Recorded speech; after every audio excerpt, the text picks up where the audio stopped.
This is a 1973 Harley Davidson Ironhead XLH kickstart. It turns over. So there's no carb fitted. It's a project bike, but I've rocked it in gear. All the gears select. Quite unusual. It's got a centre stand as well.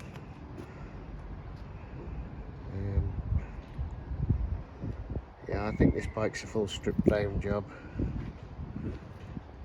No, it's a full project.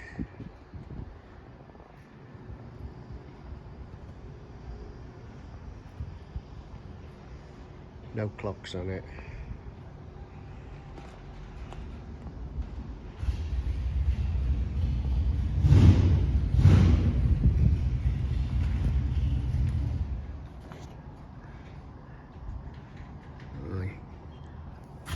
There's a fair bit of rust in the tank, needs cleaning out. So